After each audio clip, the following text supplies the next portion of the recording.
Bonjour à tous, bonjour à toutes. Eh bien, on est très très heureuse d'être là parmi vous ce matin parce que voilà, on va parler de l'écriture documentaire.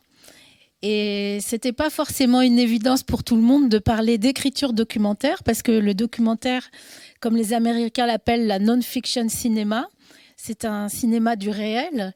Et pour beaucoup de gens, on pense qu'il ne s'écrit pas, qu'il suffit de mettre sa caméra et d'attraper le réel, filmer et c'est terminé. Or non, le documentaire s'écrit. Et il s'écrit de plus en plus. Et il se finance aussi sur des dossiers écrits avec, comme en fiction, des synopsis, des traitements qu'il faut rédiger. Donc les réalisateurs prennent la plume. Ils sont souvent accompagnés maintenant de consultants ou de script docteurs. Donc voilà, c'est pour partager avec vous cet état du documentaire que nous sommes réunis là. Avec, je vais présenter mes invités. Donc, on a d'abord Laetitia Michaels, qui est une réalisatrice de documentaires. Je retrace brièvement ton parcours. Tu as fait la Villa Kujuyama au Japon, qui t'a inspiré plusieurs films. Et tu as eu, pour ton dernier film en 2019, Que l'amour, les étoiles de la SCAM et des prix à l'international. Voilà, donc tu parleras donc de ton rapport à l'écriture. On a aussi maintenant Sophie Salbo qui est productrice avec Athénaïs Productions, Athénaïs tout court, pardon. Elle produit depuis une douzaine d'années, je crois. Non, plus. Désolée. Des documentaires, quelques fictions aussi. Et elle a récemment, tu as produit les films d'Alice Diop, Nous et La Permanence. Donc Nous qui est sorti à la fois en salle et qui a été diffusé sur Arte et qui a été pris à la Berlinale 2021 du meilleur film documentaire. Nous semble important puisque souvent le documentaire n'est pas reconnu comme œuvre de cinéma. Ouais. Et il était dans une section qui est Encounters et qui était cinéma, enfin qui était fiction et documentaire, et il a eu le prix de cette sélection. Ah, d'accord. Donc c'était en ça, enfin c'est en ça que c'est, enfin, en tout cas ça fait partie de la question à laquelle sont souvent confrontés les gens qui travaillent dans le documentaire, c'est que il y a du cinéma et du documentaire. Alors, ce qu'on va dire, j'en profite, c'est que vraiment, le documentaire n'est pas un genre du cinéma, c'est du cinéma. Voilà, c'est ce qu'on défend et c'est ce dont on va parler. Merci. Donc, nous avons aussi Ève Taillez. Ève Taillez qui est consultante, qui travaille depuis une dizaine d'années sur des documentaires en tant que consultante, c'est-à-dire elle accompagne les auteurs dans l'écriture. Tu as travaillé, je crois, beaucoup avec la société Sanofi, qui t'a permis de rencontrer énormément d'auteurs-réalisateurs, notamment Laetitia Carton, quand elle fait Le Grand Bal, qui était au Festival de Cannes en 2018, je crois, ou Marie-Pierre Bretas pour Lumière de rêve. Lumière des rêves. C'est ça. Lumière des rêves. Qui était montré au cinéma du réel, cette année. Il y a eu aussi des interventions sur les films de Jessica Généus, qui fait du documentaire comme de la fiction. D'accord. Duvanjuka Leve, qui a été un très beau documentaire qui a remporté de beaux prix, une belle reconnaissance. Et puis sa fiction Freda, sa première fiction. Oui, d'accord. Donc toi aussi, tu peux avoir quelques incursions dans la fiction. Donc ok, merci beaucoup. Et maintenant, donc, c'est Fabienne Enclos, qui est la chef du service de la création au CNC. Donc, qui, à ce titre, s'occupe, entre autres aides, du Fonds d'aide à l'innovation.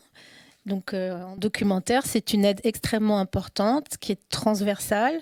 Je ne vais pas trop en dire parce que c'est vous qui allez parler, mais qui est transversale, c'est-à-dire qui est fléchée aussi bien sur l'audiovisuel que sur le cinéma à ce stade de l'écriture. Donc une aide à l'écriture, et c'est très important parce que ces aides... Et au développement. Et au développement, voilà. C'est une aide qui peut se décliner sous plusieurs étapes. Mais la première, c'est celle qui est destinée aux auteurs directement et qui est une aide à l'écriture. Donc on pourra confronter les intentions de cette aide avec la pratique des auteurs et des producteurs qui nous intéressent. Voilà. Merci beaucoup. Alors, on va commencer par le commencement. Je vais m'adresser tout de suite à une réalisatrice. Est-ce que pour trouver ton film, tu as eu besoin de recourir à l'écrit?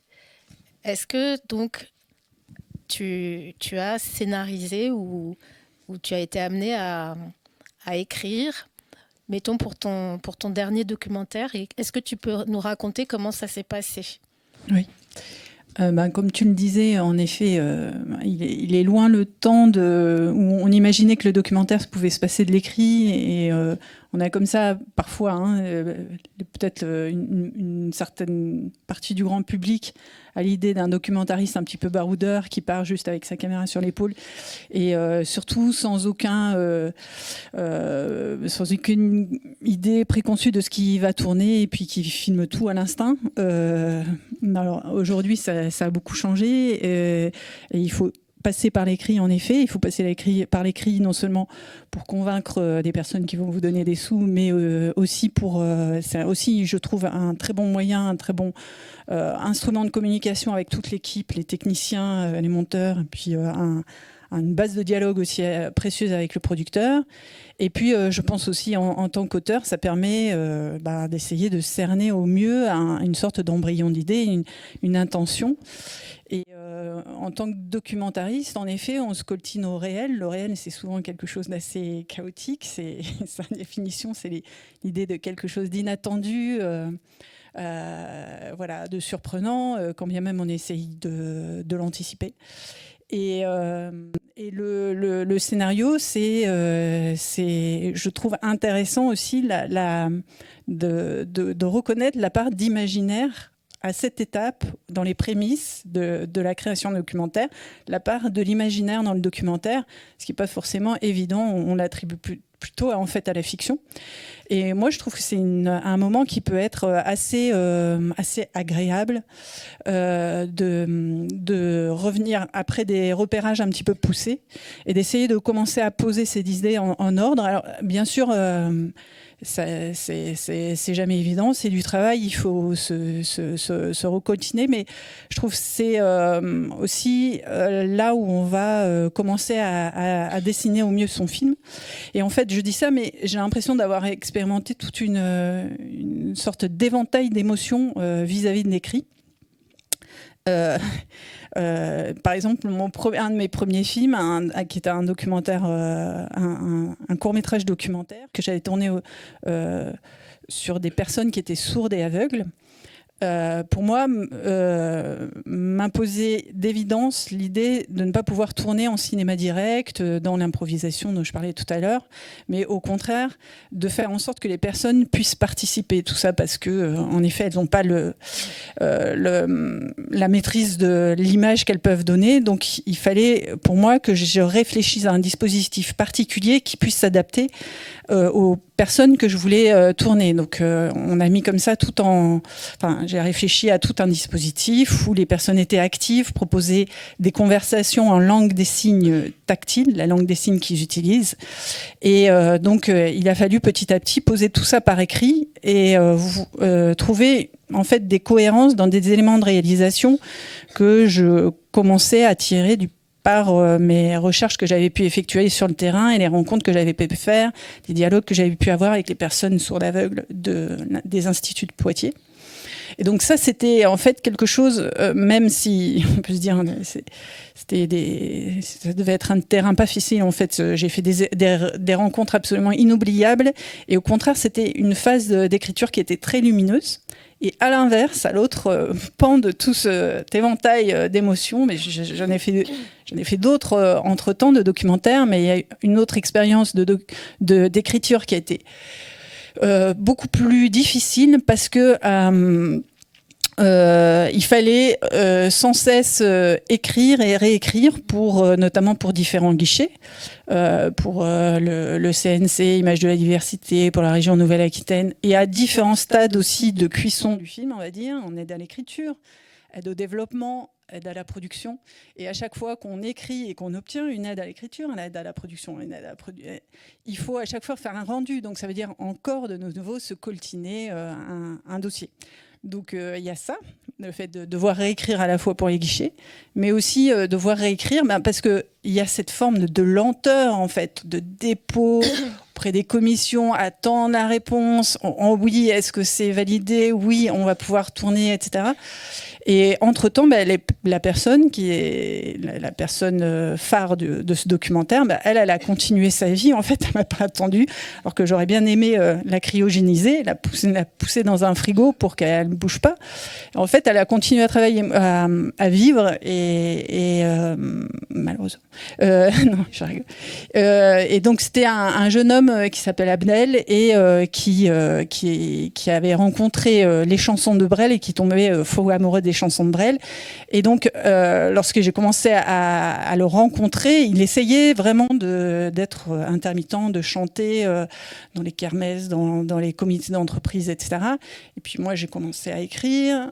J'ai une première phase de financement.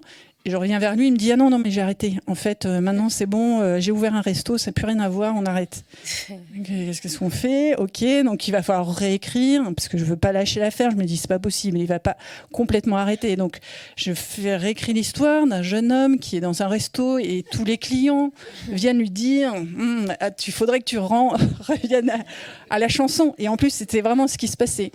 Donc, je réécris, je le dépose, j'ai une aide, développement, je ne sais. Et je lui dis, ça y est, on va pouvoir filmer dans ton resto. Ah mais non, mais je vais passer les clés du resto, là, c'est fini. Maintenant, je travaille dans une agence de location de voitures.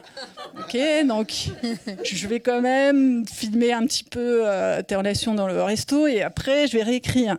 Et c'était tout le temps comme ça, en fait. Donc voilà, à la fois c'est rigolo quand on le raconte, mais ça crée pas mal de sueur froide. Et en fait, j'ai réécrit, mais peut-être 10, 11 fois ce projet de documentaire qui a eu lieu, donc c'est celui dont tu parlais, Que l'amour. Ouais. Et à un moment donné, en fait, c'était tellement pénible. La productrice me demandait à chaque fois de réécrire, que je n'arrivais. En fait, quand je me plaçais je m'asseyais à ma table de travail, j'avais en fait eu un dégoût physique qui m'arrivait. C'était violent en fait. Je n'ai jamais expérimenté ça, c'est-à-dire de le reprendre, de retravailler, toujours la même matière. Au bout d'un moment, je n'en pouvais plus, quoi. D'accord, donc il y a une usure du désir qui peut arriver à force de réécriture. Il faut faire extrêmement attention pour ça, et c'est pour ça qu'après, de pouvoir enfin se lancer, en fait le film s'est tourné au fur et à mesure de ces aides à l'écriture et de ces aides au développement, donc de façon un petit peu fractionnée, ce qui était difficile, mais qui au final a rendu compte des allées et venues, et puis du caractère, parce qu'à chaque fois il revenait à la chanson, ce jeune homme, et c'est ce qui fait tout le documentaire, le fait de pas pouvoir se défaire d'une vraie passion qui est comme une drogue pour lui. Mais en effet, ça pouvait être aussi assez difficile et assez pénible. Ouais. D'accord. Bon, je vais demander maintenant à Sophie Salbaud de donner ton point de vue, puisque tu disais lors de nos entretiens préalables que c'était l'essentiel pour toi finalement cette phase d'écriture. Est-ce que tu peux préciser, et en rebondissant sur ce qu'a dit Laetitia par rapport à cette difficulté éventuelle que peut amener le fait de réécrire. On parle parfois d'inflation de la réécriture en ce moment dans le documentaire. En tout cas, je ne sais pas si je pense que c'est l'essentiel, mais c'est pour moi l'occasion de rencontrer, d'apprendre à connaître, de rentrer dans l'univers d'un auteur. Et donc c'est un temps, effectivement, qui peut être très long. On est deux. Enfin, en tout cas, je suis face à quelqu'un qui cherche son film. Quand il vient me voir, bien souvent, il a un désir de film, mais le film n'est pas là. Et que le moment d'écriture, au sens large du terme, parce que pour moi, écriture, c'est pas forcément faire un traitement, un scénario, c'est essayer de penser le film. Et ça passe souvent par des longs moments de dialogue, ou plutôt des longs moments où j'écoute, où je fais parler la personne.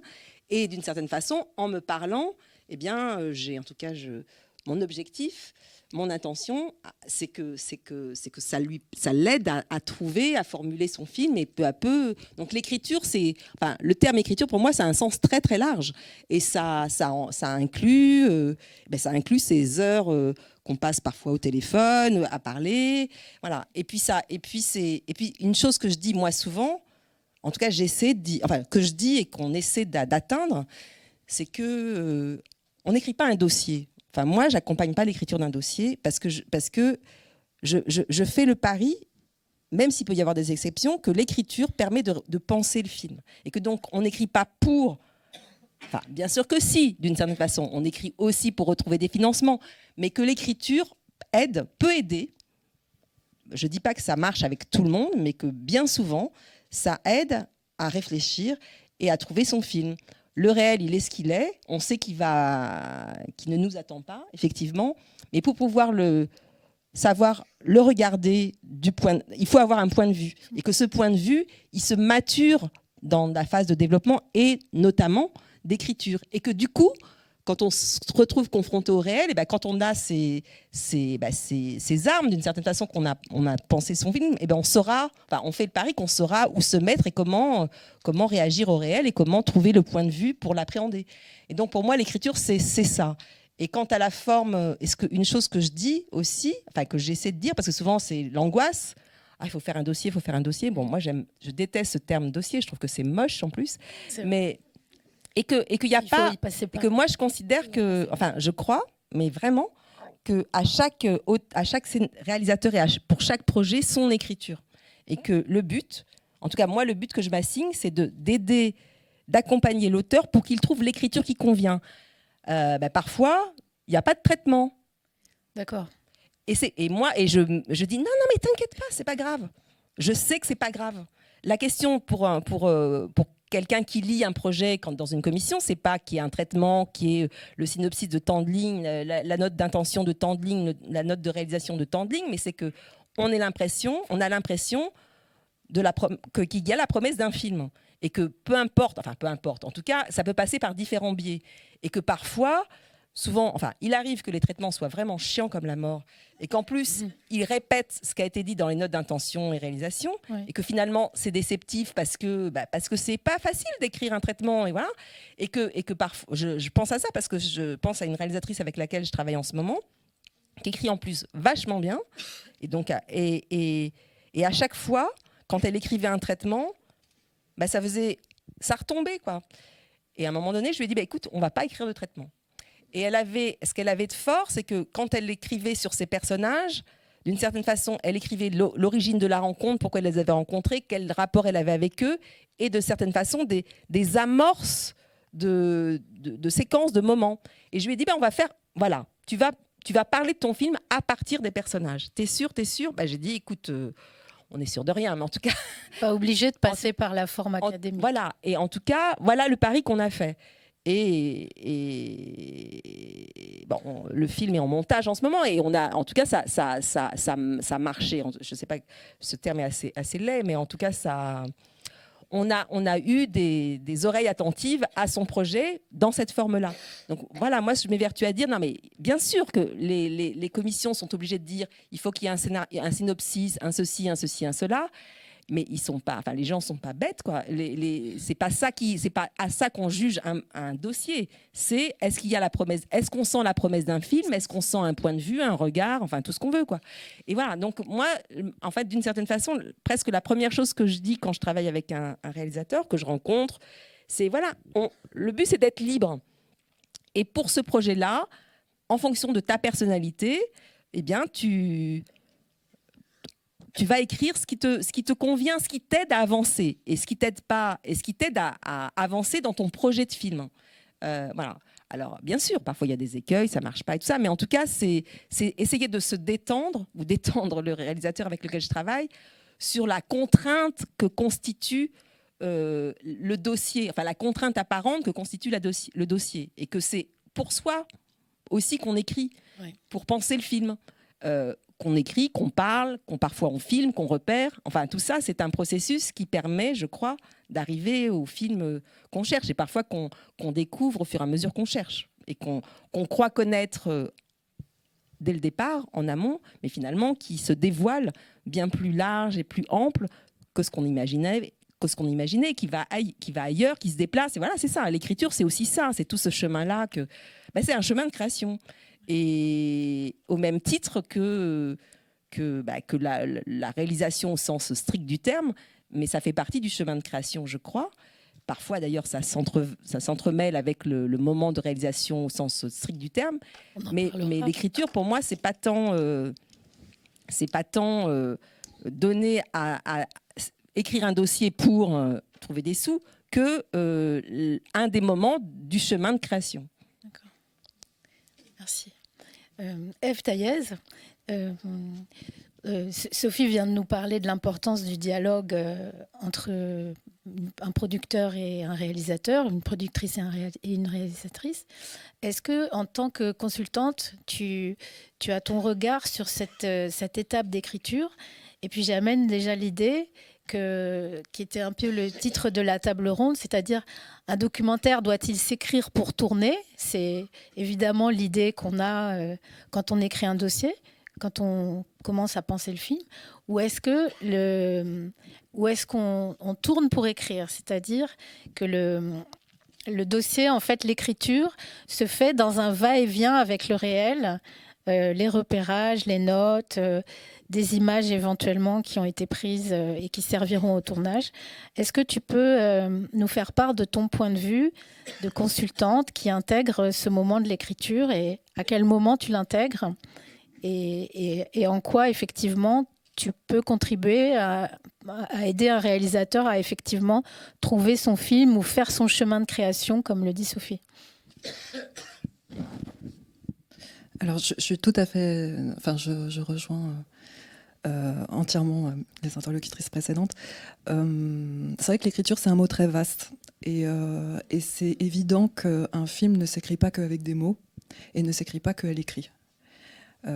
Et formuler le film, le raconter, l'écouter, ça en fait partie. Faire des repérages, ça en fait partie. Mais là, j'imagine qu'on cible un peu plus précisément sur l'enjeu de l'écrit et donc des mots. Et c'est vrai qu'il y a déjà quelque chose d'assez étonnant, mais qui est propre à tous les métiers, que ce soit au niveau de la fiction ou du documentaire, c'est que le langage cinématographique est un langage différent du langage avec les mots. Et c'est pas les mêmes codes, c'est pas les mêmes ressorts narratifs. Et il y a des personnes qui sont très douées à s'exprimer en langage cinématographique et qui ont un vrai blocage à l'écrit, avec des mots. D'ailleurs, souvent, il y a des personnes qui deviennent réalisateurs aussi parce que c'est un moyen d'expression pour eux, bien plus que les mots, ils y arrivent beaucoup mieux. Il y a des gens qui sont doués aux deux, et puis il y a des gens qui sont doués pour formuler, mais qui ne sont pas forcément des réalisateurs talentueux. Donc moi, c'est vrai que j'interviens en fait à des phases très différentes des films. Des fois, ça peut être sur une demande du producteur et sur une demande de l'auteur. Ça peut être dès le démarrage d'un projet, vraiment au tout début de l'envie de film, ou ça peut être à peu près à tous les stades d'écriture, de développement, de production, jusque parfois même des interventions dans des stades très avancés où non seulement le film a été tourné, mais parfois a fait l'objet d'un premier montage, qui est bien sûr aussi un endroit d'écriture très important. Sûr. Donc par rapport à cet enjeu de l'écrit, je pense qu'il y a une des spécificités de l'écriture documentaire sur cette question du point de vue, justement, parce que le réel est mouvant, je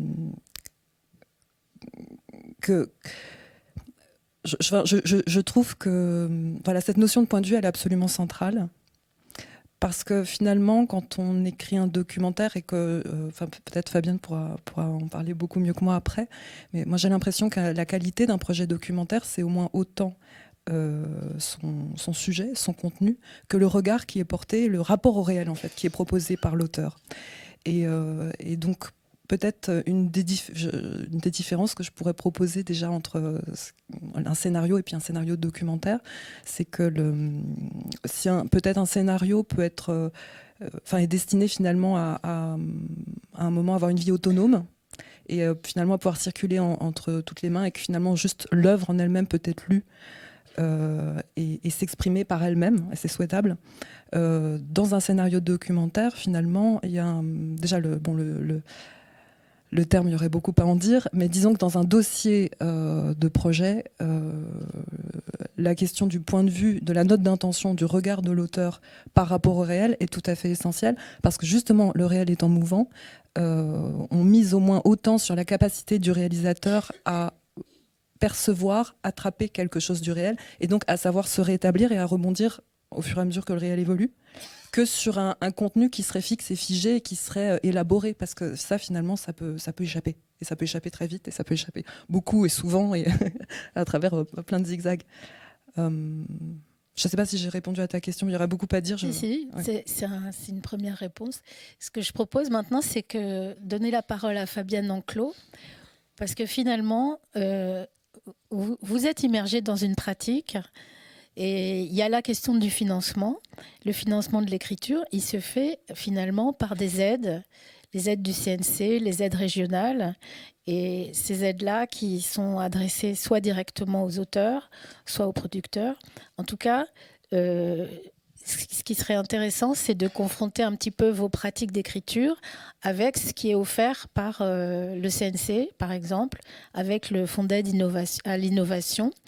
Donc, Fabienne Enclos, vous gérez.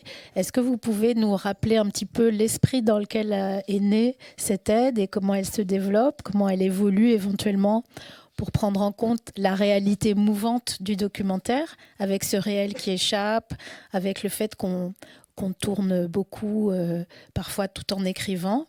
Comment ça se passe de votre côté? Alors le FIDoc, donc le Fonds d'aide à l'innovation documentaire, il date il y avait un premier fonds, une aide à l'écriture. Enfin, il y en a qui connaissent ça beaucoup mieux que moi, mais j'étais évidemment pas là à l'origine. Mais il y avait au départ la volonté, dans les années 80-90, d'aider en amont, donc les auteurs. À l'écriture, déjà oui. Sur, en effet, à la fois du documentaire, mais aussi de la fiction, l'animation, etc. Le fonds lui-même, tel qu'il est aujourd'hui, il a évolué évidemment par la suite. Il a été créé dans les années 2000, au moment où et il est devenu transversal, pour faire bref, au moment où on s'est bien rendu compte que le CNC s'est bien rendu compte que les aides à l'écriture cantonnées sur l'audiovisuel, en fait, c'était un peu compliqué parce que les chaînes n'étaient pas forcément preneuses de projets dont elles n'étaient pas à l'initiative. Il y a eu un moment aussi dans les années 2000 où le documentaire s'est beaucoup développé dans les salles de cinéma, puisqu'il y a aujourd'hui une centaine de documentaires qui sortent chaque année. Et donc l'idée, ça a été de créer un fonds à un moment transversal d'écriture et de développement du documentaire, à la fois évidemment pour rompre l'isolement des auteurs au moment de l'écriture, pour favoriser le lien entre auteurs et producteurs, et en effet être adapté à la pratique du documentaire, qui est que, en tout cas le documentaire d'auteur, de création le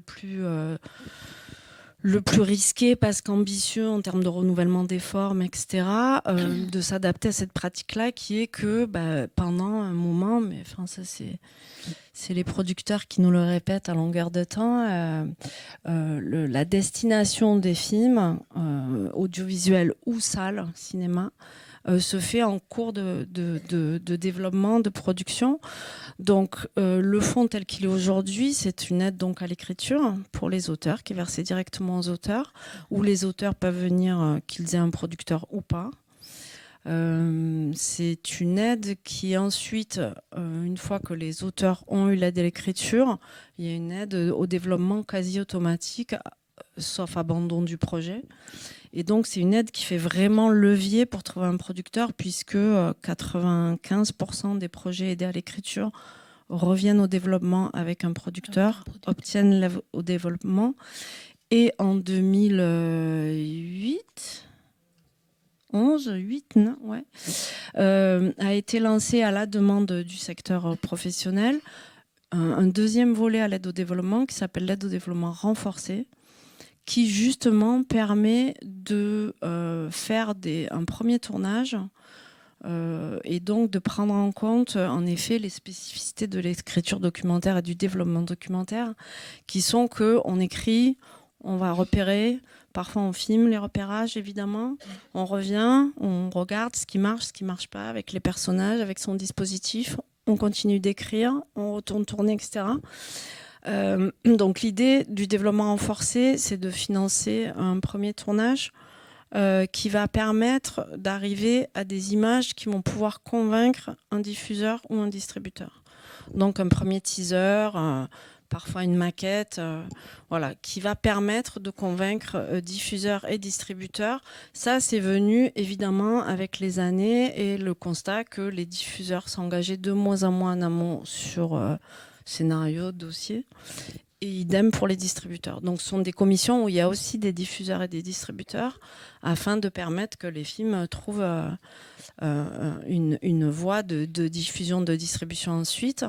Voilà. Et ensuite, donc c'est une aide, comme vous le disiez, comme le disait Sophie, ou comme vous le disiez, qui est à la fois donc au stade du développement, toujours ouverte, c'est-à-dire qu'ensuite on peut rejoindre une filière audiovisuelle et aller au FSA, ou on peut rejoindre l'avance sur recette. Il faut peut-être préciser le FSA. Le FSA, pardon, à la direction de l'audiovisuel, les fonds de soutien sélectifs et automatiques. Qui sont liés au fait d'avoir un diffuseur. Qui sont liés au fait d'avoir un diffuseur. Ou rejoindre la direction du cinéma et donc avec une aide à l'écriture et au développement pouvoir aller à l'avance sur recette avant réalisation et avec une aide au développement renforcé comme il y a eu déjà de premières images de fait aller à l'avance sur recette après réalisation. D'accord. Voilà. Et c'est vrai que là on est en plein bilan et on a comparé nos données avec la direction du cinéma notamment, et c'est vrai que 30% des documentaires aidés à l'avance sur recette sur les 3 dernières années sont passés auparavant par une phase par une aide du FAI Doc. Non, voilà. Non, mais après, par rapport à ce qui est demandé à l'écriture et pour du coup assister aux commissions d'écriture, de développement et de développement renforcé, qui sont, je le rappelle, des commissions où les membres qui siègent sont des professionnels du documentaire, donc des gens qui ont cette pratique-là, à la fois de réaliser ou de produire ou de diffuser, ou de monter, enfin voilà, de fabriquer, quoi. Moi, je souscris complètement à ce qui a été dit précédemment, parce que je vois bien que c'est ce que les lecteurs et les commissaires attendent. Le dossier, ça doit être dans l'idéal, évidemment, qu'on l'écrit en fonction de où on envoie, à quel type de financement on s'adresse, mais ça doit être avant tout un outil de travail en fait, parce que cet outil de travail qui permet, comme Sophie le disait, un dialogue avec son producteur, il permet aussi le dialogue avec les gens dans les commissions qui lisent les dossiers en fait. Les gens dans les commissions qui lisent les dossiers, ils n'ont pas du tout envie de lire, il y a 30 projets en plénière avec des sélectivités qui sont compliquées.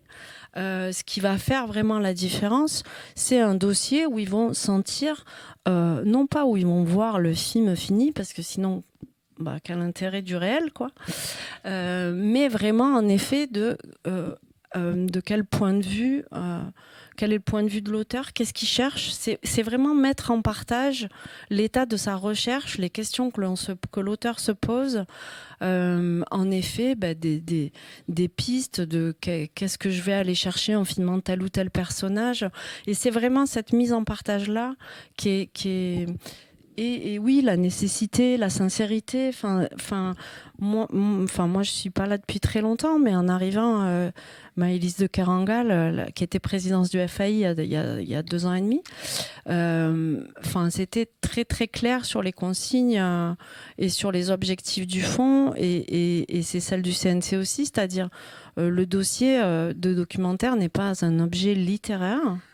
On n'attend pas quelque chose qui soit absolument verrouillé où du coup on se demanderait presque du coup pourquoi aller tourner quoi. En fait, si vous savez déjà ce que vous allez trouver, ce que vous cherchez, ce que vous allez trouver, ce qui va se passer, etc. C'est un peu, c'est pas très intuitif, on va dire.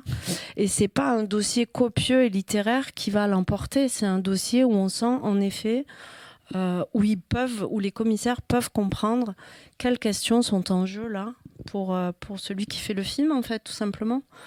Et donc comme dans le service on aide aussi les résidences d'écriture et l'accompagnement des auteurs et les formations, j'ai l'impression en tout cas que tous les accompagnements, les structures d'accompagnement avec lesquelles on dialogue en documentaire, elles ont ce rôle-là, quelque part d'accoucheur, de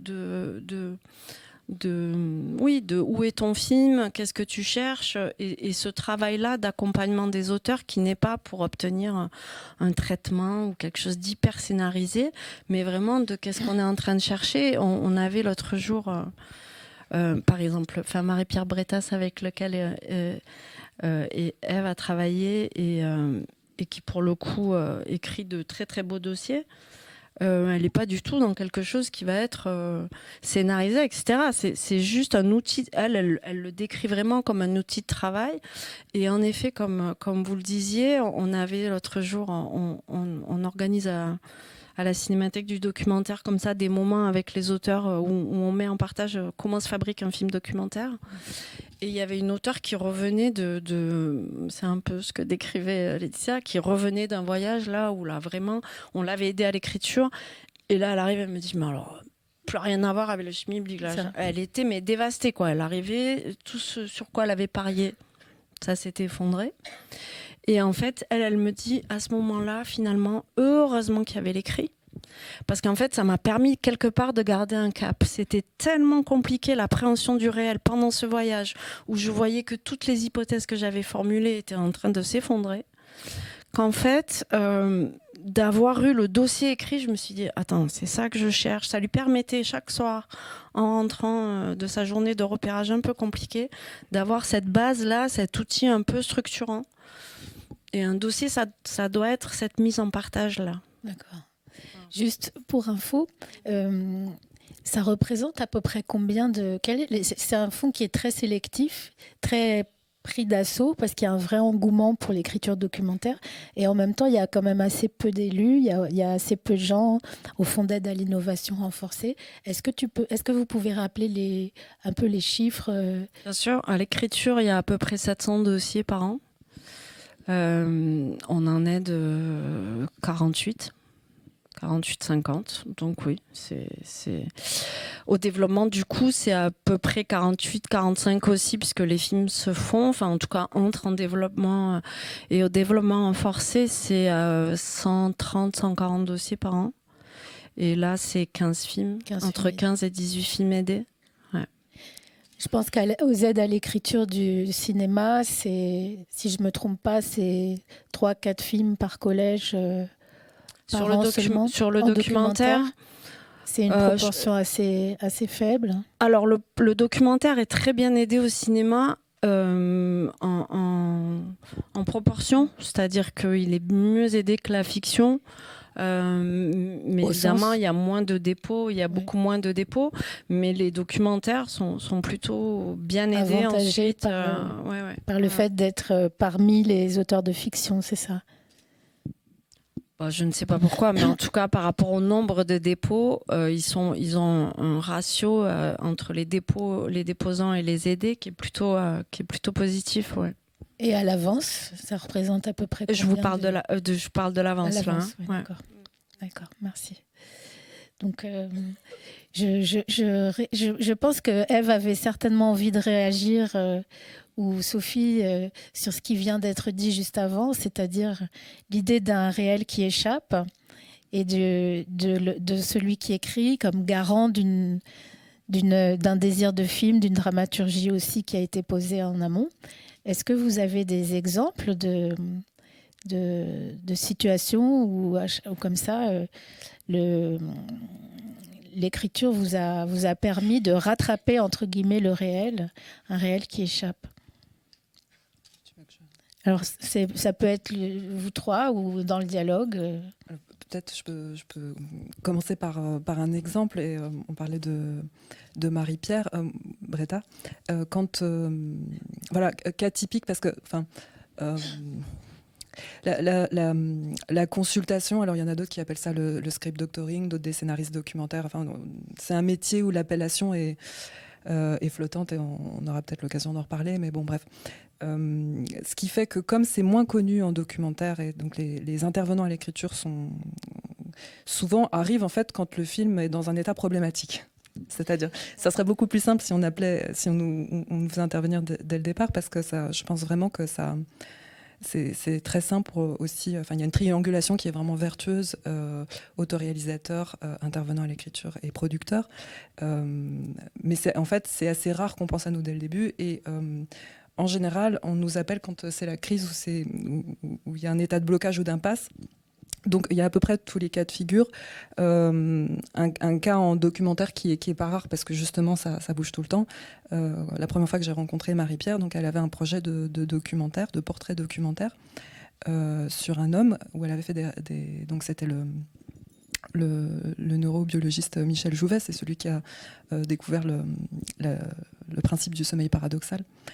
Et elle avait commencé à faire des repérages, donc elle avait un peu de rush. Et entre-temps, il était décédé. Donc elle voulait faire le portrait d'un homme qui, en fait, était décédé entre-temps, entre le moment du début de l'écriture et puis là où elle en était arrivée. Donc la question devient comment on écrit, et surtout on fait un film sur quelqu'un qui n'est plus là. C'est très concret comme question. Et donc là, oui, c'est l'enjeu de l'écriture est fondamental, mais il y a aussi... pour prendre l'exemple, un cas problématique qui est assez courant, c'est finalement peut-être aussi parce que dans le documentaire, aussi parce que maintenant il y a des moyens de tournage qui sont beaucoup plus accessibles, il y a des logiciels, on peut finalement apprendre assez facilement un peu à monter. Il y a beaucoup de gens qui se lancent dans le documentaire et qui commencent à tourner en pensant qu'ils savent le film qu'ils veulent faire. Et ils se retrouvent avec des heures et des heures et des heures de rush. Et ils se rendent compte face au rush, au moment de monter, qu'en fait, ils ne savent pas ce qu'ils veulent en faire, et qu'ils ne savent pas comment raconter le film. Qu'il ne suffit pas de capter le réel pour qu'il parle et pour que ça raconte quelque chose. Et pourquoi je citais cet exemple ? Oui, parce que par rapport à l'enjeu d'écriture et par rapport au réel qui échappe, c'est-à-dire, je pense que... l'écriture de dossier, j'en suis pas passionnée non plus, dans le sens qu'elle est utile, mais pour moi c'est surtout un merveilleux prétexte à écrire les films, et qu'elle permet de placer une intention, et cette ligne d'intention face à ce réel mouvant, c'est vraiment la corde de sécurité qui va permettre de le traverser, de savoir danser avec, de savoir le reconquérir, de savoir continuer à affirmer une intention, qu'elle soit affirmée en plein ou affirmée en creux. Il y a beaucoup aussi de manières de réagir, il me semble, au documentaire, où quand le réel échappe, il y a toujours une possibilité de montrer pourquoi et comment il est en train d'échapper, et que ça en soi c'est aussi signifiant, c'est-à-dire de pouvoir placer une intention et de pouvoir placer la manière dont la matière est en train d'évoluer. Ça en dit aussi beaucoup, mais encore faut-il pouvoir être tout le temps dans un effort de lucidité sur son point de vue, et d'être toujours dans cette réflexivité de où je me place, pourquoi je me place là, qu'est-ce que je cherche, et continuer d'avancer. Voilà. Merci. Peut-être ça vous inspire d'autres remarques ou d'autres récits. C'est vrai que l'écrit est un outil, et même jusqu'au... le montage, c'est un nouveau moment d'écriture, et parfois, on est perdu. Et moi, il m'arrive souvent de me replonger dans des écrits... donc de l'auteur, qui date de plusieurs mois, parfois même au moins, parfois même plusieurs années, et de dire, mais en fait, quand souvent, si l'intention a été vraiment travaillée, de dire, mais voilà, en fait, ton projet, il est là. N'oublie pas que tu as cette béquille, et qu'en fait, tu savais ce que tu faisais. Là, maintenant, tu regardes tes dizaines d'heures de rush, il y a plusieurs films possibles, et tu es un peu perdu. Mais il se trouve que tu as écrit, moi j'ai relu, là, Et enfin, je ne sais pas si tu vas relire ou pas, mais en tout cas, moi, quand je lis et que je vois et que j'ai vu les images, je sais que ton film, il est là. Donc, aie confiance. Tu sais ce que tu cherchais. Oui. Et en fait, ce que tu cherchais transparaît dans les images que tu as. Et qu'il ne faut pas oublier ça, quoi. Et que c'est aussi... donc il arrive que ce soit quelque chose, une épreuve de souffrance, l'écriture, mais c'est aussi quelque chose sur lequel s'appuyer quand, plus tard, eh bien, on sera face à une masse et qu'on se sentira perdu et qu'on se sentira perdu et que parfois c'est un point d'appui pour se dire mais attends, je pensais ça, j'ai écrit ça, je voulais ça, où j'en suis maintenant par rapport à ces intentions, comment je navigue avec ça. Donc c'est aussi un point d'appui que je trouve quand le travail a été fait vraiment, quand justement c'est pour soi, c'est pour chercher le projet qu'on écrit, eh bien, c'est un outil tout au long du processus de réalisation d'un film. Voilà. Et là, moi, par exemple, en ce moment, je suis dans un cas... je travaille avec un réalisateur qui a beaucoup de talent. J'ai vu ces films qui m'ont convaincu de travailler avec lui. Et il est totalement bloqué. Mais quand je dis, j'en parle, mais actuellement, je suis un peu dans la sidération, c'est-à-dire qu'il est loin, il n'habite pas en France, donc la communication est compliquée. Et souvent, moi, j'essaie d'établir on dialogue par écrit, soit on s'appelle, soit on dialogue par écrit. Donc, il parle pas beaucoup. Il réagit, il écrit, enfin même dans le dialogue, il réagit pas. Enfin, il écrit pas. Et il me dit, mais j'ai essayé d'écrire, hein. Et il est bloqué. Et je me dis, et je sais et en même temps, et j'ai l'impression, alors on peut se dire que, oui, il y a des réalisateurs qui n'ont pas besoin de passer par l'écrit, c'est possible. Et je n'en suis pas si sûre. En tout cas, ce dont je suis pas l'écrit au sens strict du terme, mais ce dont je suis sûre, par contre, c'est que les doutes que j'ai par rapport à ce réalisateur, vraiment, qui a fait des films que je trouve vraiment très, très forts, c'est qu'il est perdu. Mais il est perdu, c'est pas qu'à l'écrit qu'il est perdu. Il est perdu dans le film qu'il cherche. Et que en fait, que se dire qu'on écrit, en tout cas qu'on pense le film, et bien c'est au moins discuter de cette perte, enfin du fait d'être perdu et de trouver ou raconter le fait qu'on est perdu, parce que écrire un film, ça peut être raconter qu'on est perdu pour telle et telle raison en fonction sur un projet donné, ça peut bien sûr aller jusque là. Et là, il est paralysé. Je suis en train de me demander, je suis en train de chercher là comment faire pour. Il va appeler Eve. Peut-être, mais ceci dit, je pense que ce sera, oui, bien sûr, peut-être. Mais en tout cas, de mon point de vue à moi, moi, en ce qui me concerne, j'adore accompagner l'écriture. C'est ça. Et voilà, c'est un moment que j'aime beaucoup, et j'aime parce que ça me permet de comprendre ce que cherche le réalisateur, et que ça me nourrit aussi, ça me permet d'essayer de comprendre ce dont il aura besoin après. Ça me nourrit pour l'accompagner jusqu'au bout. Voilà. Donc c'est un moment que j'aime énormément, et qui est un moment de rencontre. C'est là que je le rencontre vraiment, en fait. Et que parfois, dans la complexité du processus d'écriture, dans le fait qu'au départ, ça dépend des réalisateurs, mais il y en a pour lesquels, je pense à une autre réalisatrice avec laquelle je travaille, où l'écriture, au départ, c'est incompréhensible et apparemment informe, mais qu'en fait, déblayer à l'écrit en questionnant ce qu'elle est en train de... c'est comprendre ce qu'elle cherche, quoi. Et pour moi, c'est précieux d'être en direct là-dedans. Je ne dis pas que c'est la seule solution, mais c'est précieux. Et là, par exemple, par rapport à ce réalisateur, je me dis, mais j'ai l'impression que écrire, d'une certaine façon, ça dit... D'abord, ça établit une confiance ou pas. C'est là qu'on mesure la confiance que le réalisateur me fait ou que je fais au réalisateur. Donc, c'est un moment qui fonde tout le reste, pour moi en tout cas. Et qu'il y a un moment, c'est peut-être à tort, ou peut-être que ça peut être discuté ou amendé, on va dire, que j'ai besoin de ce dialogue en direct, quoi.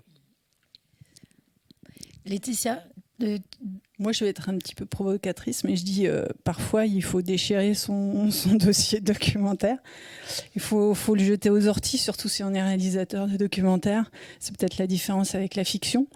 Et pourtant, j'écris de la fiction aussi, et je trouve qu'il y a un bonheur aussi à écrire de la fiction. C'est différent. Ça fait marcher une autre partie de son cerveau, je trouve. Et quand on fait un documentaire, vraiment, on saute dans le vide aussi, en fait. J'ai toujours cette image d'être au bord d'une falaise, en fait. Et c'est un peu ce côté excitant de l'inconnu, parce qu'on a beau avoir bordé, on a beau avoir anticipé, on a beau avoir fait des repérages, au bout d'un moment, on va sauter de la falaise. Et je trouve qu'il faut sauter de la falaise. Et j'aimais bien, à un moment donné, j'écris aussi pour la revue Positif. J'avais fait tout un dossier sur le dossier documentaire, sur le scénario documentaire il y a quelques temps. Et j'avais notamment rencontré Jean-Pierre Duret et Andrea Santana, et eux, ils comparaient le scénario documentaire à un abri de branchage. Donc je trouve ça très juste, en fait, cette expression. Parce que, en effet, c'est quelque chose dans lequel on peut se réfugier, avoir chaud un petit peu de temps en temps quand le monde vous semble complètement chaotique, ce qui ne va pas manquer d'être si vous prenez une caméra. Mais en même temps, c'est vain. Ça va être détruit au moindre souffle. Donc, je trouvais que c'était très, très bon. Puis là, récemment, en plus, je suis allée dans une résidence aux États-Unis, une résidence d'artistes. J'ai rencontré la réalisatrice Lynn Sachs, qui fait plutôt de l'expérimental, mais aussi du documentaire. Et elle, alors moi qui a appris à écrire des dossiers documentaires qui sont un peu une machine de guerre comme ça, oui, on va avoir tous les dossiers. Quand il y a des jeunes réalisateurs qui viennent me parler et qui disent voilà, je commence à faire un truc par moi-même, je dis non, faut pas faire de l'autoproduction, c'est horrible, ça va vous épuiser, il faut aller parler vraiment les moyens conventionnels, il faut écrire, il faut se le coltiner, tout ce processus-là. Et puis qui est lu aussi, qui était de l'autre côté, qui est lu en commission et qui voit exactement quelles sont les failles. Puis là, j'arrive dans cette résidence et puis la réalisatrice, elle sort sa petite caméra et puis elle commence à filmer. Et je dis mais c'est génial. Mais je vais faire ça.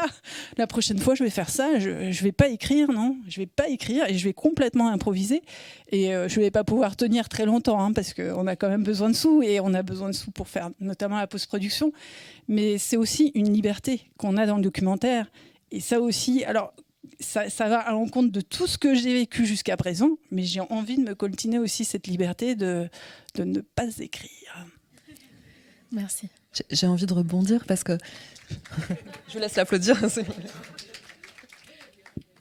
J'aime beaucoup cette image de déchirer le dossier documentaire. Il y a un côté cathartique que je ressens assez fort. Mais c'est vrai qu'il y a aussi une partie de l'écriture, je pense, qui est là pour se formuler des choses à soi-même et par l'écrit les poser en dehors de soi, les objetiser, les mettre à distance pour aussi mieux les ranger, s'en débarrasser. Et particulièrement dans l'exercice de la réalisation des documentaires, où souvent on a vraiment besoin d'être disponible à ce à quoi on filme, il faut avoir une forme de mobilité et d'écoute extrême au moment du tournage. Dans la plupart des films, disons, c'est pas systématique. Et donc ça peut être très intéressant de s'être clarifier les idées et de s'être débarrassé de choses qui peuvent vous encombrer, de désirs qu'on a, mais alors j'aimerais attraper ça, mais est-ce que... Alors il me faudrait cet aspect, mais aussi cet aspect, et puis finalement je vais peut-être aller pousser cette personne à parler de ça, et puis finalement tout ce qui peut nous occuper la tête et qui n'est pas tout à fait formulé, qui n'est pas articulé, qui n'a pas pu se dire, qui est encore informe effectivement, ça peut être un encombrement et ça peut lester et empêcher d'avoir la réactivité, l'agilité qui est souvent nécessaire en documentaire pour aller saisir des choses. Donc, moi, je ne suis pas du tout dans une sacralité de l'écrit, au sens pour moi, c'est vraiment un outil. Et ça peut au moins autant aider à faire des versions qui permettent de communiquer son projet, que ce soit avec les techniciens, que ce soit bien sûr de manière tout à fait première et privilégiée avec le producteur, c'est-à-dire pouvoir exprimer sur ce qu'on veut, avec une forme qui est un peu stabilisée, qui est dans des codes que dont les gens ont l'habitude, donc ils peuvent vraiment le recevoir et l'entendre. Mais c'est au moins autant ça que en fait, pour moi, il y a l'écriture de recherche et puis l'écriture pour convaincre. il y a toute une part des choses qu'on écrit qui ne sont pas destinées à être lues par des personnes extérieures ou lues en commission. Et il y a l'écriture pour convaincre, où dans toutes les phases d'écriture qui prend toutes sortes de formes et par toutes sortes de médiums, une fois qu'on a cherché de plusieurs manières avec des écritures différentes, dans tout ce qu'on a cherché, il y a des choses qu'on a trouvées, et ça, oui, on peut le montrer, on peut le formuler, ça peut tout à fait apparaître dans le dossier, et là, c'est de l'écriture pour convaincre. Mais souvent, il peut y avoir une sorte de confusion entre, par exemple, des auteurs qui commencent à écrire. Alors pour peu qu'en plus ils aient la plume facile, ils peuvent écrire énormément et presque se noyer eux-mêmes dans leurs mots. Et puis parfois j'ai des producteurs en face qui me disent mais c'est épouvantable, il y a plus de 40 pages de trucs, ça n'a aucune structure, j'y comprends rien, ça va dans tous les sens, ça se contredit, c'est épouvantable, au secours. Et en fait ça c'est pas forcément du tout inquiétant, c'est qu'il y a une manière de mettre par écrit, de poser, pour pouvoir après en faire. En fait, c'est une matière. Et de cette matière, on extrait après ce qui va être formulé dans le dossier, qui est une présentation vers le monde extérieur. Et c'est pour moi, c'est deux choses tout à fait différentes. Ça anticipe sur la question que je voulais vous poser, c'est est-ce qu'il y a un scénario documentaire ou est-ce qu'il y a une écriture vraiment propre au documentaire que ceux d'ailleurs qui ne connaissent pas, ne savent pas bien comment acquérir, comment se former à cette écriture, ou est-ce que effectivement il y a une forme de scénarisation, il y a des emprunts à la dramaturgie, est-ce que dans vos manières d'aborder vos documentaires, et je peux me mettre dedans parce que je suis aussi réalisatrice, on se sert parfois d'outils venus de la fiction. Et la dernière question, ça serait autour de ça. En télévision, il y a des gens dans la salle qui écrivent aussi pour la télévision. Il y a ce qu'on appelle un storytelling qui est imposé, une forme de formatage narratif qui s'est beaucoup développé en télévision. Est-ce que ça, c'est quelque chose que dans le documentaire de création, dans le cinéma documentaire, dont on ressent l'impact via les demandes des commissions, via les regards des lecteurs, via un air du temps, quoi, ou pas. Voilà. Donc, si quelqu'un a envie de répondre ou... Oui, enfin, c'est pas via les commissions, machin, c'est soi-même. Enfin, les réalisateurs aussi sont là-dedans. C'est-à-dire qu'on est échappé au convenu. C'est la question de tout travail. Enfin, je sais pas. En tout cas, je sais pas si c'est la question de tout travail de création, mais à un moment donné, cette question est travaillée. Est-ce que c'est convenu ou est-ce que voilà et que ce convenu-là, on y est tous. Comment dire on peut tous plonger si complet. À son insu, d'ailleurs, à son propre insu, les réalisateurs, comme les gens qui lisent les projets, comme les gens des commissions. Hein. Donc, enfin, moi, je crois que, enfin, et je pense que c'est pour ça, enfin, de mon côté, que ne dire, mais non, mais tu dois pas forcément faire ceci, cela. C'est aussi une manière d'encourager à se sentir libre, voilà. Et que moi, j'ai pas peur. D'une certaine façon, je dis à la personne avec laquelle je travaille, moi, j'ai pas peur. Je sais qu'on arrivera à quelque chose. Je sais que tu vas trouver. Si tu cherches, tu vas trouver. Et ne te conforme pas à des supposés attendus parce que ça risque justement de te formater. Et que en tout cas moi, ce qui m'intéresse, c'est justement pas ça, quoi. Et que je fais le pari. Alors peut-être parfois je me trompe, enfin dans le sens où je crois qu'on va y arriver et puis on se heurte à des murs, mais en tout cas j'essaie d'insuffler le fait que si tu trouves ton film, dans le sens tu trouves le chemin vers ton film, enfin tu peux à toi-même te dire voilà ce que je cherche et voilà vers quoi je tends, eh bien qu'il rencontrera des lecteurs qui comprendront. Donc c'est le pari c'est le pari que moi je fais. Je me dis si t'arrives, c'est le pari que je fais et je dis fais-toi confiance et ne te dis pas il faut. Et puis on va essayer de cheminer comme ça. Alors bien sûr, parfois on se plante. Parfois, ça veut dire qu'on fait des films avec des budgets petits. Mais je veux dire, la création, c'est pas une assurance tout risque. Hein, ça passe aussi par là. Enfin, je veux dire, c'est prendre des risques. Et les prendre des risques, ça passe aussi par cette vulnérabilité-là. Et on peut pas. Voilà, donc c'est aussi tout ça que ça me met en question, je crois, la question de l'écriture au sens large du terme, et que certes, on peut se heurter notamment à des diffuseurs qui sont carrés et qui ont des attendus qu'on d'ailleurs parfois on ne comprend même pas vraiment. Et ça, c'est une réalité. Enfin, c'est vrai. Mais c'est aussi comment dire, mais pourquoi on fait du cinéma aussi? Enfin, je veux dire, c'est aussi se poser cette question-là. Je veux dire que d'une certaine façon, de même que l'auteur est en droit de me demander, est légitime à me demander, mais pourquoi toi tu fais ça? Et toi tu dois faire ci ou tu dois faire ça? J'ai envie de dire à l'auteur, mais toi, qu'est-ce que tu cherches en faisant des films ou ce film? Et à quoi es-tu prêt pour le faire? Enfin voilà, je veux dire, c'est un engagement de l'auteur, et je sais que c'est un engagement très fort. Je sais ce que ça. Enfin, je crois comprendre ce que ça veut dire, comme parfois moment de dévastation, comme doute intense, comme vertige et tout ça. Oui, eh bien oui, voilà. Et ben moi, ce que je me dis, c'est que faut accompagner ça, et que oui. Et oui, il y a des gens qui formatent en face. Bon, il faut faire avec. Mais quand je dis faire avec, ça ne veut pas dire se conformer à. Ça ne veut pas dire ça pour moi. Ça veut dire, on va ailleurs. si ceux auxquels face on est sont dans le formatage, on va voir ailleurs. On va ailleurs. On trouve d'autres solutions. Et on fait autrement. Et comme tu disais par rapport à cette cinéaste américaine qui, voilà, elle prend sa caméra, elle y va. Enfin, je veux dire, bien sûr qu'il faut vivre, et bien sûr qu'il faut trouver les moyens de vivre. Et en ça, les outils les dispositifs de financement du documentaire en développement ont été essentiels. Je pense que ça a changé la vie de pas mal de réalisateurs, d'avoir ces moments, ces étapes où le processus pouvait être accompagné sans qu'on dise voilà, c'est un film de telle durée, c'est pour telle chaîne ou pas, et que d'avoir cette liberté-là, d'accompagner cette liberté-là, ça a été gagné, et c'est précieux, et il faut sauvegarder ça. Donc bien sûr qu'il faut vivre et tout ça, mais il faut aussi il faut y aller, et ne pas, comment dire, je lisais, je sais plus où, que la création c'est beaucoup de l'audace.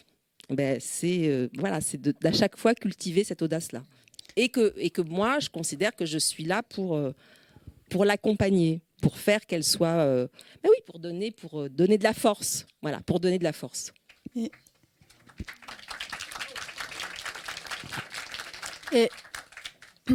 Et par rapport à votre question de le scénario documentaire, etc., moi je pense que tout ce qui vient d'être dit et la manière dont les choses, dont les auteurs travaillent, etc., c'est évidemment toujours garder en tête, et je pense que les commissaires l'ont très bien en tête, que chaque film est un prototype en fait. Donc il n'y a pas une recette qui ferait que ça serait un bon scénario documentaire.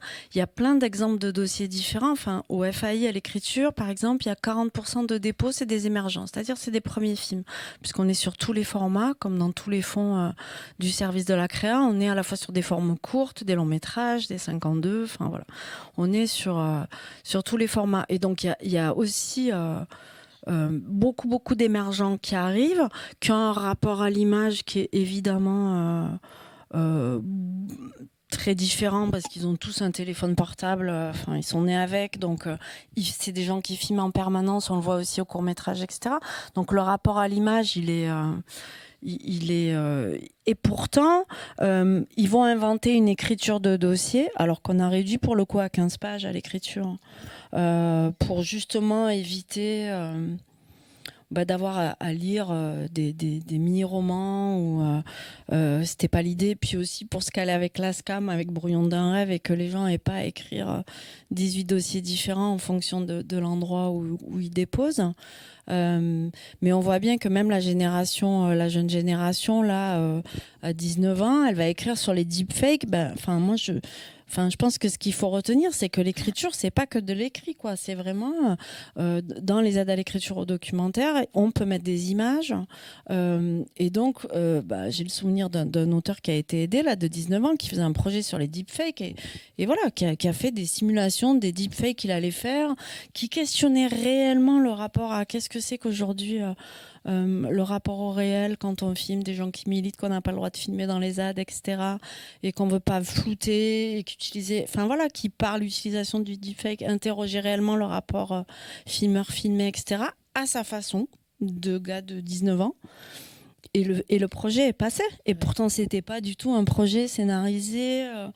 Il y a quelque chose, pour le coup, ça s'appelle la scénariothèque sur le site du CNC, où je pense que, voilà, il y a énormément de projets aidés au FIDoc ou au court-métrage, etc., dans tous les fonds ou à l'avance, etc., qui sont en ligne, et que c'est intéressant d'aller voir comment les dossiers justement sont très différents les uns des autres, et que ce qui est aidé peut prendre plein de formes différentes, et qu'en effet ce qui va je pense faire quand on aide que 15 projets par an, évidemment que ce qui fait la différence, c'est les projets où on sent une singularité, où les commissaires sentent une singularité, une ambition, où l'apport du CNC va être déterminant pour soutenir cette prise de risque. Donc, il ne faut pas se dire qu'il y a un dossier type formaté qui va, pour le coup... Après, en effet, ça dépend des endroits où on s'adresse, quoi.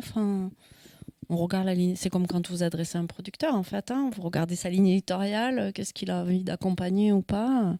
Et après, en effet, il y a aussi plein de films qui se tournent sans écrire, et puis qui vont derrière obtenir l'avance sur recette après réalisation, ou des régions. Il y a beaucoup de cas. Il y a beaucoup de cas. Les dernières années, ça s'est ouvert, ce qui n'était pas le cas il y a 15 ans.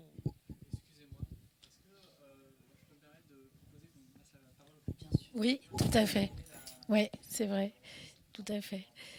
Donc en fait, n'hésitez pas à prendre la parole.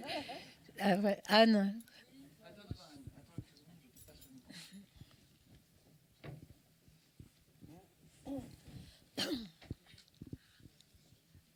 Merci, c'était passionnant.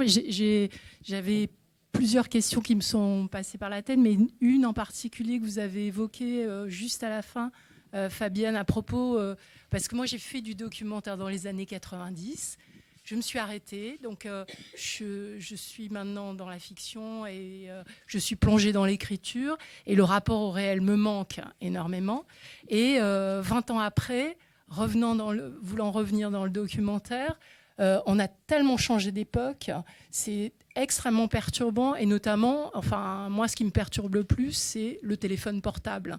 C'est-à-dire, et pas seulement comme outil utilisé par les documentaristes, là je m'y essaye à l'utiliser comme outil, mais dans le rapport que ça change aux gens filmés. C'est surtout ça qui est fondamental, et dont je me rends compte, et qui est un handicap absolument majeur. C'est-à-dire, par rapport aux années 90, on filmait les gens, on avait l'impression d'une première fois, il y avait des choses qui émergeaient. Maintenant, tout le monde, non seulement se filme, mais le selfie, l'usage du selfie fait que le rapport à l'image est complètement biaisé par rapport aux gens, et je trouve que c'est un handicap, et c'est quelque chose à réfléchir, et vous ne l'avez pas du tout évoqué, comme si...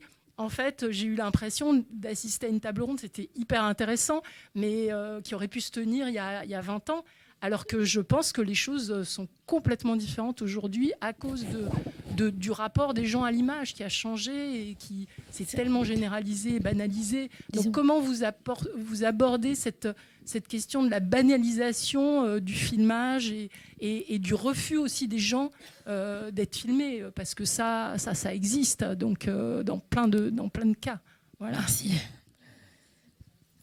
C'est pas directement lié à l'écriture, mais je sais pas, il y a peut-être... C'est lié au rapport aux personnes filmées, quoi. Et ça génère des choses dans l'écriture. Ouais.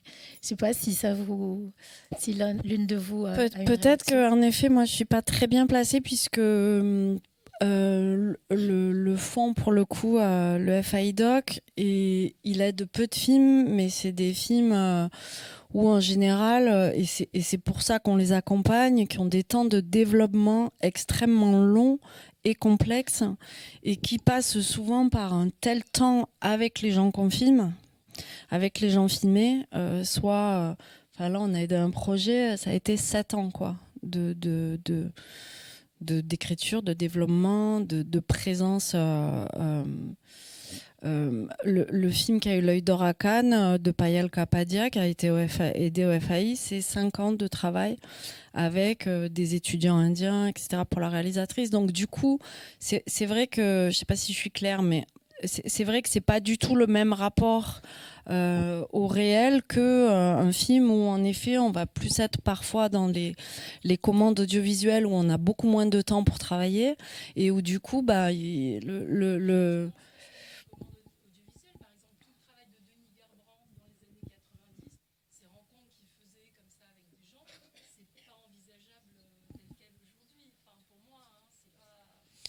Moi, je pense que les auteurs, ils se sortent, ils arrivent très bien à appréhender ça. Enfin, j'ai l'impression, hein, mais peut-être que ça peut ouvrir à une réflexion sur est-ce qu'il y a une nouvelle façon d'écrire.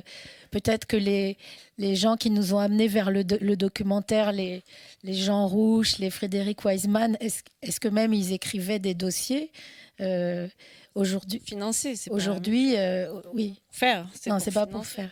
Mais aujourd'hui, est-ce qu'il y a un nouvel âge du rapport au sujet, à la façon d'écrire? Alors de ma place à moi, hein, c'est-à-dire je suis pas réalisatrice, mais là moi je suis en train d'accompagner un film qui est en montage, et c'est un film qui travaillait la question de l'errance, et donc où la réalisatrice pendant des années est allée voir des gens qui souvent étaient enfermés dans leur monde, errant dans les rues.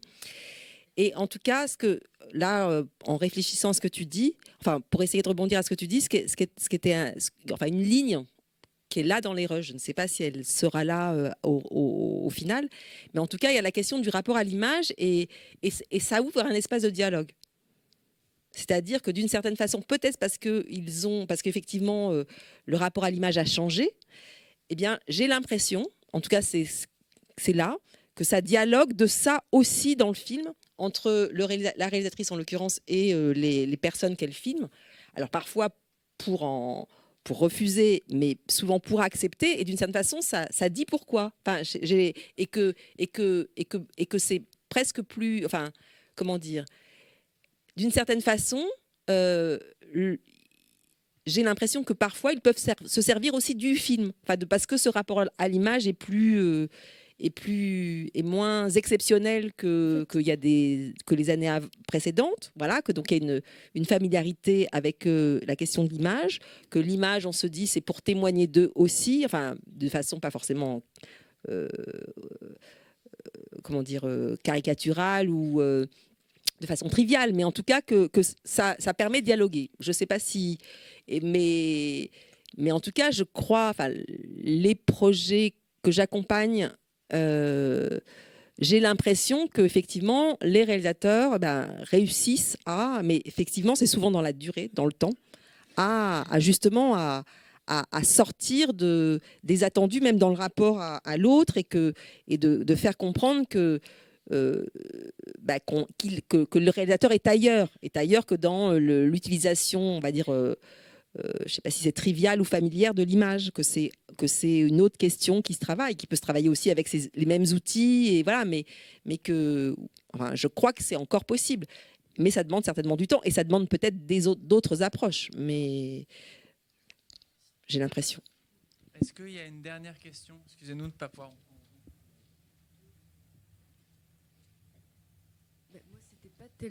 Merci, déjà, c'est passionnant. C'était pas tellement une question, c'était plutôt pour répondre à Anne, du coup, de ma petite expérience, parce que je débute vraiment tout juste dans le documentaire. Mais justement, moi, je filmais beaucoup avec mon iPhone, l'environnement. Et puis j'ai un petit peu, comme Laetitia, je me suis dit, mais tiens, je peux aussi acheter une caméra, je peux filmer avec une caméra, finalement, c'est à ma hauteur. Et je me suis mise à filmer avec une petite caméra compacte.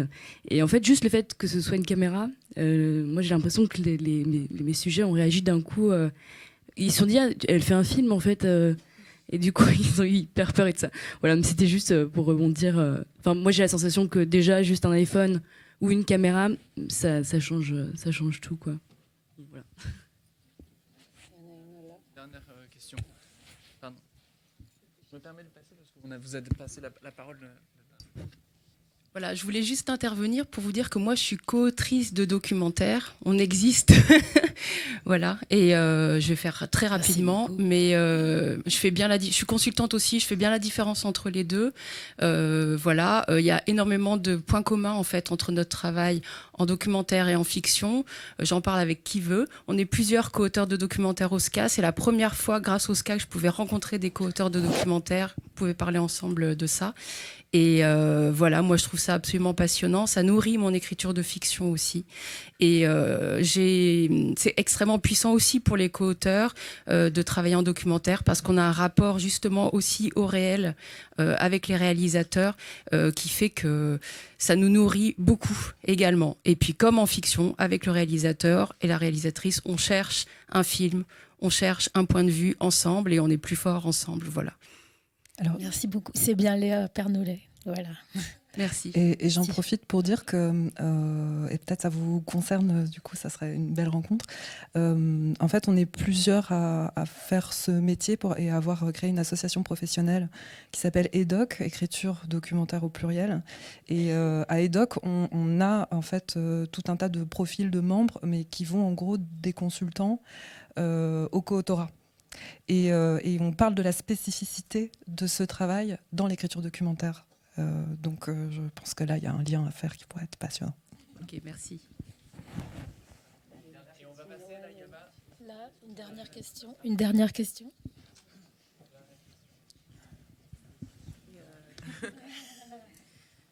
Bonjour à toutes. Merci beaucoup pour vos inter... 1, 2, 1, 2. Si on m'entend. Merci. Merci beaucoup à toutes pour vos interventions qui sont très, très riches. J'ai une petite question qui est, quand on a déjà filmé, est-ce que c'est possible de postuler pour des aides ou pas, alors que tout est filmé? Ou pas du tout? Parce que tout est filmé ou est-ce que vous avez déjà commencé à filmer ou tout est filmé? Tout est filmé. Voilà, Comment vous pouvez en être sûr? Ah, faut pas dire ça. Faut pas dire ça. Faut dire on a filmé. D'après la discussion. Non, mais justement, c'est une question piège. D'après ce qu'on a entendu ce matin. Oui, on peut, mais il ne faut pas le dire. C'est surtout ça. Voilà, il faut mentir en fait. Non, mais tout est filmé. Vous avez des quelques aides à la post-production. D'accord. En région Île-de-France, par exemple. Ok. Après, il y a des aides en effet au montage, par exemple des structures comme Périphérie qui font des résidences de montage et qui font aussi maintenant voilà, qui ont un gros travail de développement de l'accompagnement des émergents documentaires ou en tout cas en fait par rapport à justement au comment les fonds et les structures s'adaptent aux pratiques évidemment du réel. Il y a de plus en plus de structures qui, par exemple, qui sélectionnent les projets non plus sur scénario, mais sur Rush, tout simplement, sur image. Okay. Au court-métrage, désormais, pour le documentaire, on accepte des images. Et même pour la fiction, d'ailleurs, on accepte 3 minutes d'une vidéo libre, voilà, pour s'adapter justement à toutes les nouvelles pratiques. Alors, un documentaire, c'est pas une nouvelle pratique de filmer, hein, mais c'est plutôt même ça la tradition. Mais voilà, après en effet... Sophie va vous dire, il reste sans doute des choses à filmer. Ouais. Faut écrire. Faut s'inspirer de ces images pour écrire aussi. Bon, je crois que c'est fini là. On vous remercie beaucoup. Vous pouvez partir déjeuner et on reprend à 14h30. pour un débat sur l'ambition du cinéma. L'ambition sur le cinéma. L'ambition du cinéma.